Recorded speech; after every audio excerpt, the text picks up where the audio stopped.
Selamat siang pemirsa, saya Budi Arti kembali hadir menemani Anda dalam Sumut hari ini siang. Siang ini kami telah merangkum sejumlah informasi terkini di antaranya. Masa Labuhan Batu Utara blokade Jalinsung. Melawan petugas Bandar Sabu di Medan tewas ditembak. Pilkada di Nias Utara dinilai kacau. Selain cuplikan berita tadi, kami juga akan menghadirkan beragam informasi lainnya. Pemirsa, kita jelang Sumut hari ini siang selengkapnya.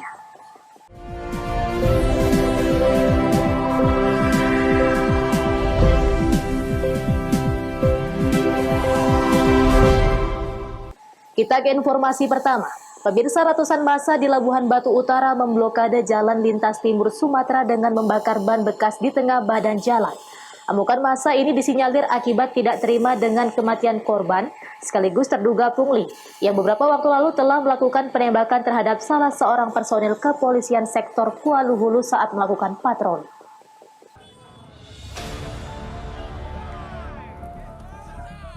Akibat tidak terima dengan informasi kematian salah seorang warganya RM yang tewas diduga tidak wajar, ratusan warga memblokade badan jalan lintas timur Sumatera dengan membakar ban bekas sehingga arus lalu lintas terganggu dan menyebabkan kemacetan sepanjang 7 km, tepatnya di Gunting Saga, Labuhan Batu Utara, Sumatera Utara.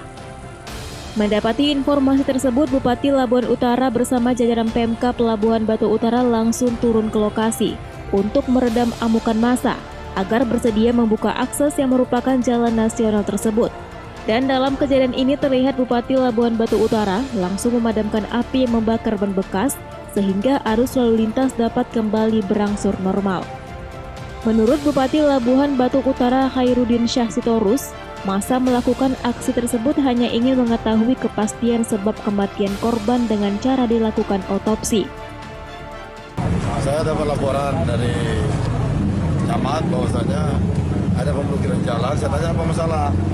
Ada warga kita meninggal dunia, katanya kena tembak. Saya pun nggak pasti belum. Jadi sehingga ini pun jalan nasional. Jadi sehingga saya selaku bupati kan saya bertanggung jawab kepada warga saya. Makanya saya kemarin datang, saya jumpai orang tuanya. Bahwasanya apa yang mau orang tuanya? Orang tuanya mau ini anak apa ini almarhum ini divisum. Saya bilang saya tanggung jawab. Biayanya gimana Pak? Saya tanggung jawab. Masalah biaya transportnya sampai biaya di sana nanti saya tanggung jawab. Sampai tahu ini apa hasilnya sebenarnya.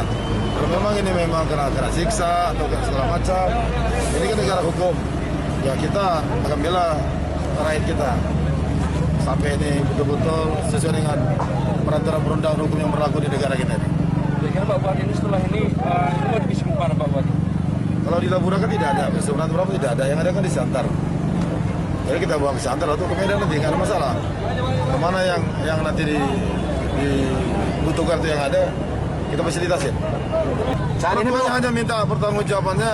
Sebenarnya anaknya meninggal kenapa seperti itu aja. Kita kan nggak bisa tahu karena kita bukan dokter. Ya. Kita harus visum dulu, udah visum tahu, baru kita bela. Kalau memang yang benar kita bela yang benar. Ini jalan udah dibuka ya Pak ya blokirnya? Sudah insya Allah masyarakat juga baik budi kok. Mereka hanya mau ada pertanggungjawaban saja dari pemerintah. Saya pikir itu.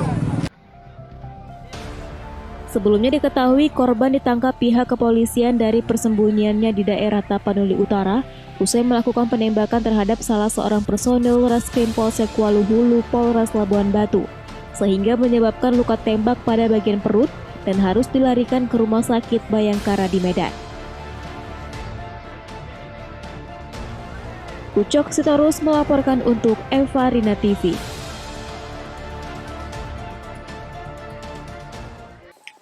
Sementara itu pemirsa, puluhan petugas gabungan terdiri dari Satgas COVID-19 bersama Dinas Pariwisata dan dibantu Satuan Polisi Pamong Praja Kota Medan. Minggu dini hari kemarin menggelar razia protokol kesehatan di sejumlah tempat hiburan malam. Masih banyak yang tidak menerapkan prokes dan terancam dicabut izinnya.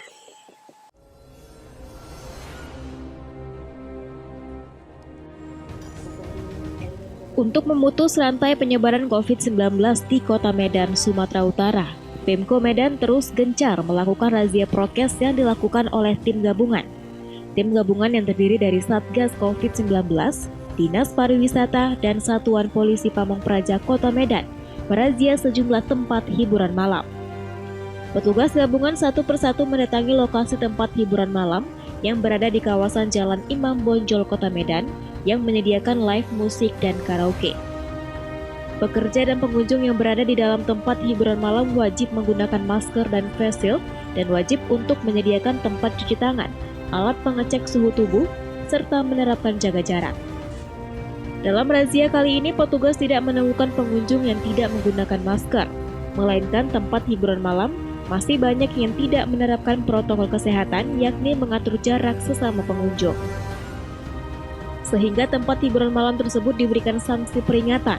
Namun, jika dalam razia ke depannya masih ditemukan hal tersebut, maka Dinas Pariwisata Kota Medan tidak segan-segan akan mencabut izin tempat hiburan malam tersebut. Karena dianggap tidak mendukung pemerintah untuk memutus rantai penyebaran COVID-19 di Kota Medan yang terus meningkat.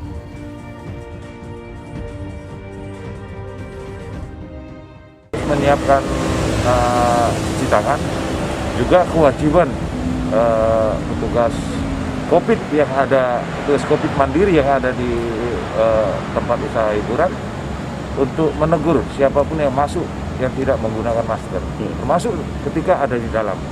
Artinya petugas COVID yang sudah kami arahkan ada di luar dan juga harus ada di dalam di lokasi tempat. Razia protokol kesehatan ini akan terus gencar dilakukan pihaknya bersama tim gabungan untuk memutus rantai penyebaran COVID-19 di Kota Medan. Wahyu Pratama melaporkan untuk Evarina TV.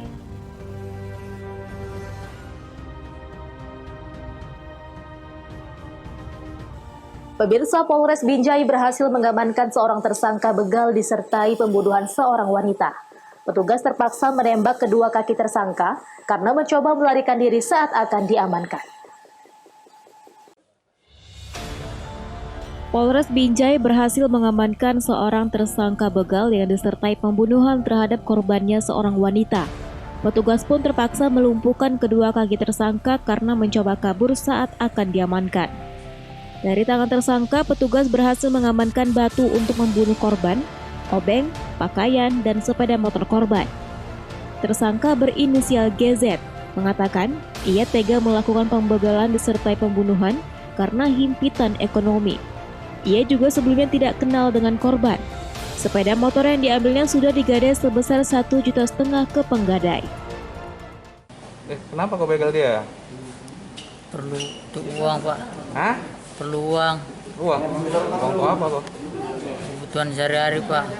Kau kenal dia? Enggak, Pak. Berapa kali? Baru ini, Pak. Kalau baru ini kau bawa obeng. Ya memang bawa obeng malam itu, Pak. Berarti kan udah sering jadi bangsawan kan? Belum. Baru ini kena. Sementara itu, Kapolres Binjai AKBP Romadoni Sutarjo mengatakan motif dari pembunuhan korban murni pembegalan karena korban dan tersangka tidak saling kenal. Tersangka akan dijerat dengan pasal 365 ayat 3 KUHP tentang pencurian dengan kekerasan yang mengakibatkan hilangnya nyawa seseorang dengan ancaman hukuman 15 tahun penjara.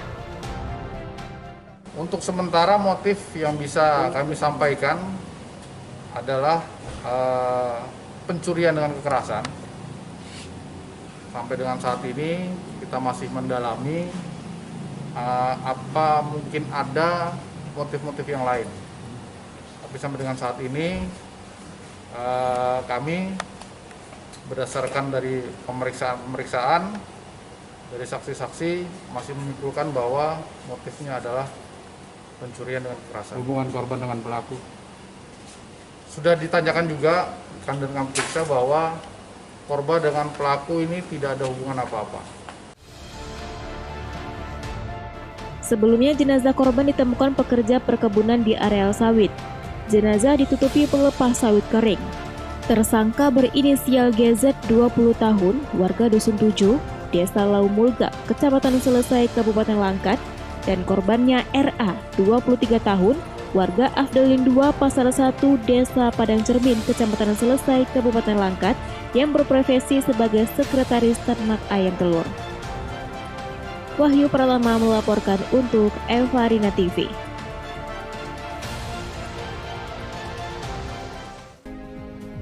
Melawan petugas Bandar Sabu di Medan tewas ditembak.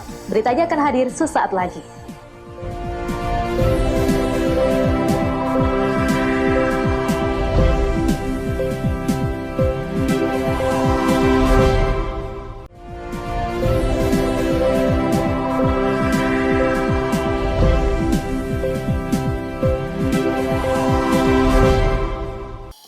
Terima kasih masih bersama kami.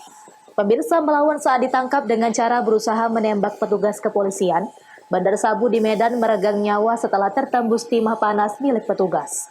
Dalam kejadian ini, seberat 7 kg sabu dan senjata api rakitan berhasil disita sebagai barang bukti. Berawal dari tertangkapnya dua tersangka inisial A dan I oleh petugas kepolisian di Jalan Bayangkara, Medan. Dan saat itu petugas yang mendapat informasi keberadaan keduanya sebagai pengedar narkotika melakukan penyergapan terhadap keduanya yang sedang menunggu pembeli. Dari penyergapan tersebut, petugas berhasil menyita barang bukti sabu seberat 2 kg yang dikemas dalam 2 bungkus plastik. Dari keterangan kedua tersangka, barang bukti sabu-sabu tersebut mereka peroleh dari seseorang yang diketahui sebagai bandar sabu-sabu asal Aceh inisial S alias N. Tak butuh waktu lama, petugas selanjutnya memburu tersangka yang diketahui berada di Jalan Semencirim, Deli Serdang, Sumatera Utara. Saat dilakukan penangkapan, tersangka S alias N berusaha kabur dan melakukan perlawanan dengan menembak petugas menggunakan senjata api rakitan. Tidak ingin buronannya kabur, petugas terpaksa menembak tersangka hingga akhirnya tewas saat dalam perjalanan menuju rumah sakit. Dari tangan tersangka S alias N, petugas menyita barang bukti 5 kg sabu-sabu. Dan dari hasil penyelidikan, diketahui barang bukti sabu-sabu tersebut dikirim dari seseorang yang berada di Malaysia. Saudara IH diduga ada pengedar sabu-sabu di Jalan Bayangkara, Kelurahan Indra Kasih, Kecamatan Medan Tembung. Kemudian atas informasi tersebut, tim Satres Narkoba langsung menuju ke TKP. Di TKP didapatkan ada 2 tersangka. 2 tersangka yang rekan-rekan sekarang bisa lihat, kita hadirkan sekarang tersangkanya. Itu ada 2 tersangka dan dari hasil penggeledahan, Satres Narkoba menemukan ada 2.000 gram narkotika jenis sabu-sabu. Wahyu Pratama melaporkan untuk Evarina TV. Kita ke informasi lainnya. Pemirsa, kebakaran yang melanda gudang tempat penyimpanan gas LPG berlantai 3 di Jalan Penyambungan nomor 3 Pematang Siantar, Sumatera Utara pada Sabtu malam kemarin menelan 5 orang korban jiwa. Kerugian akibat kebakaran ini ditaksir miliaran rupiah.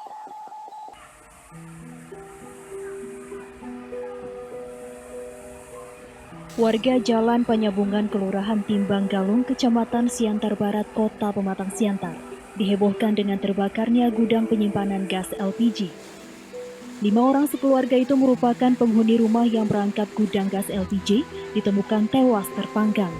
Kelima korban tewas merupakan pemilik gudang Ameng 68 tahun, menantunya Yanti 39 tahun, dan 3 anaknya, yaitu Clarisaki 15 tahun, Ken Ricky 12 tahun, dan Kenji Rocky 6 tahun. Sementara suami Yanti, Hendra, saat kejadian sedang berada di luar rumah. 5 unit mobil pemadam kebakaran sempat mengalami kesulitan untuk mendekat guna memadamkan api, sebab api semakin membesar disertai suara ledakan. Petugas kepolisian juga kewalahan mengamankan lokasi kejadian karena warga berdesakan untuk melihat terjadinya kebakaran tersebut. Saat proses pemadaman, warga sempat mendengar teriakan minta tolong dari lantai 2 gudang. Namun petugas tidak dapat berbuat banyak karena kobaran api membesar bahkan menjalar ke lantai 3 bangunan. Saat ini kelima korban telah disemayamkan. Untuk kerugian materi diperkirakan mencapai miliaran rupiah. Eko Hendriawan melaporkan untuk Evarina TV.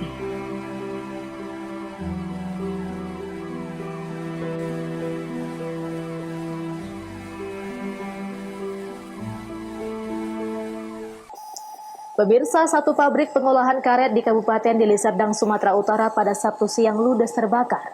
Api dengan cepat membesar dan membakar seluruh gudang yang banyak menyimpan bahan karet. Beruntung tidak ada korban jiwa dalam musibah kebakaran tersebut, namun kerugian ditaksir mencapai ratusan juta rupiah.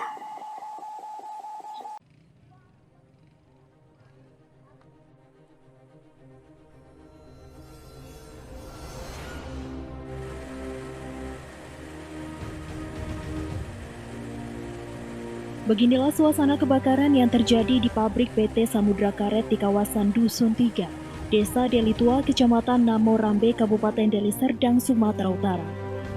Pabrik pengolahan karet ini ludes di lahap Si Jago Merah. Penyebab kebakaran diduga berasal dari sambungan pendek arus listrik di bagian mesin pengolahan karet yang kemudian merambat ke seluruh bagian bangunan. Sejumlah pekerja yang saat itu sedang beraktivitas panik dan menyelamatkan diri keluar dari pabrik. Sebanyak 5 unit mobil dinas kebakaran Kabupaten Deli Serdang dibantu dengan pemadam kebakaran PT Galata berjibaku memadamkan api. Hampir 2 jam petugas pemadam akhirnya berhasil menjinakkan amukan Si Jago Merah. Sepertinya industri pengolahan karet ya, atau ban. Ada nggak korban jiwa, Pak? Korban jiwa sejauh ini tidak ada dilaporkan kepada kami dan ketika kami menangani juga tidak tampak. Ada berapa unit yang kita turunkan?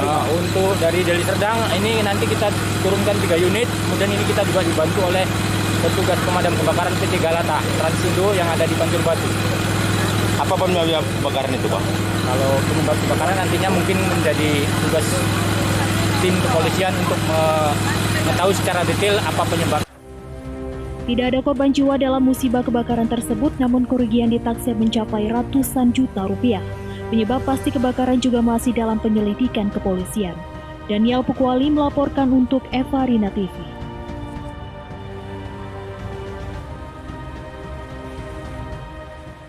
Pemirsa, Sumut hari ini akan kembali dengan informasi menarik lainnya. Tetaplah bersama kami.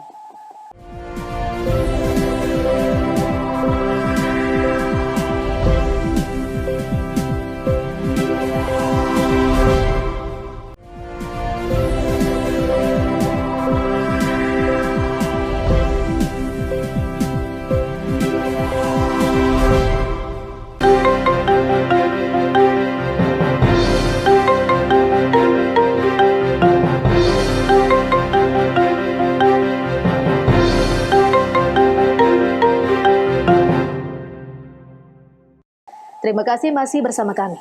Pemirsa, keputusan KPU Nias Utara bahwa salah satu pasangan calon kepala daerah tidak memenuhi syarat dinilai kacau oleh praktisi hukum. Bahkan KPU Nias Utara akan berpotensi pidana karena tidak mengakui keputusan pengadilan terhadap salah satu pasangan bakal calon kepala daerah.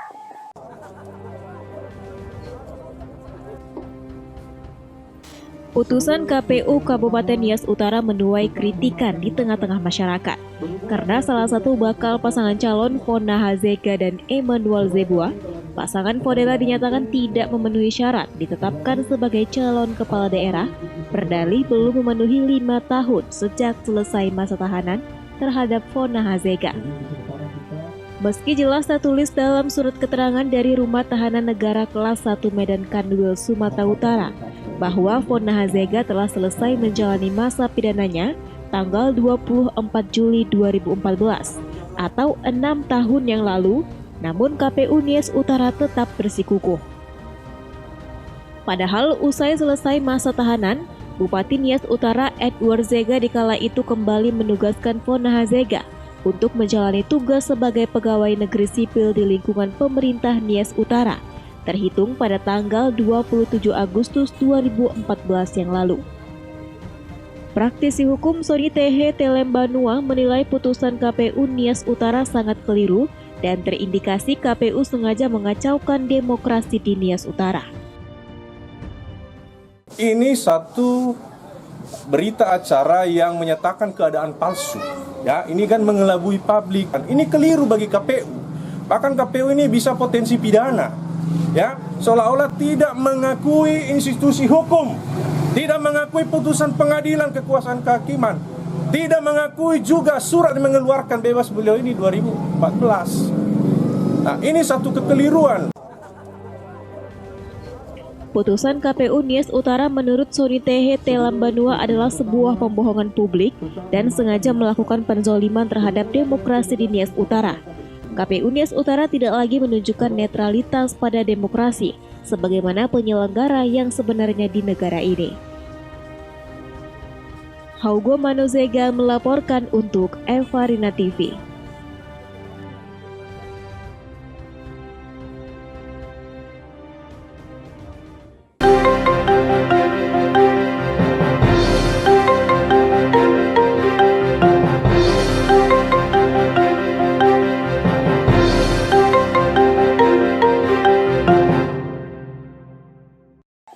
Pemirsa, jahe adalah tanaman yang mengandung banyak manfaat.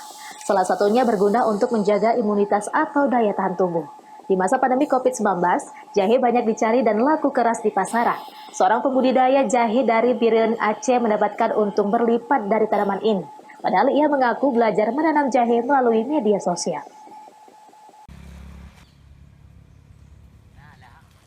Jahe atau dalam bahasa Latin disebut Zingiber officinale merupakan salah satu bahan herbal yang mudah dijumpai di pasaran. Tanaman obat ini banyak dibudidayakan, sebab selain perawatannya yang mudah, budidaya jahe tidak membutuhkan lahan yang luas, serta jahe memiliki nilai ekonomi yang tinggi. Salah seorang petani pembudidaya jahe adalah Edi, yang berasal dari Kabupaten Biren, Provinsi Aceh. Bersama kerabatnya, Edi memilih budidaya jahe sebagai sumber pendapatan di tengah pandemi COVID-19 ini. Edi mengaku awalnya ia tidak memiliki banyak pengalaman di bidang budidaya jahe. Namun Edi memanfaatkan media sosial untuk mencari informasi tentang tanaman herbal ini. Menurut Edi, menanam jahe sangatlah mudah. Hanya perlu memperhatikan tanah sebagai media tanam, pupuk organik, serta penyiraman atau air yang cukup. Biasanya jahe bisa dipanen dalam waktu 6 hingga 8 bulan sekali. Ada 2 jenis jahe yang dibudidayakan Edi, yakni jahe merah dan jahe putih, dengan kisaran harga antara Rp30.000 sampai Rp50.000 per kilogram. Kalau buat sekarang harga jahe, karena permintaan di pasar pun udah meningkat, ya alhamdulillah dari sekitaran Rp30.000 sampai Rp50.000 lah gitu. Kita pasarkan kemana aja biasanya, Bang? Biasanya langsung ada yang beli langsung ke sini, ada juga yang kita pasar ke pasar langsung. Jahe dikenal sebagai tumbuhan yang memiliki sejumlah khasiat untuk kesehatan, seperti mengurangi rasa nyeri saat haid, mengurangi peradangan, serta dapat meningkatkan nafsu makan. Di tengah pandemi COVID-19, jahe menjadi salah satu tanaman herbal yang banyak dicari karena berkhasiat meningkatkan imunitas atau daya tahan tubuh. Inilah yang menyebabkan harga jahe meningkat dan keuntungan pun berlipat. Dari Kabupaten Biren Aceh, Aprizal Rahmat, Kantor Berita Antara, mewartakan. Pemirsa, informasi tadi sekaligus mengakhiri pertemuan kita dalam Sumut hari ini siang. Saya Budi Arti mewakili kerabat kerja yang bertugas pamit undur diri dari hadapan Anda. Terima kasih atas kebersamaannya dan sampai jumpa.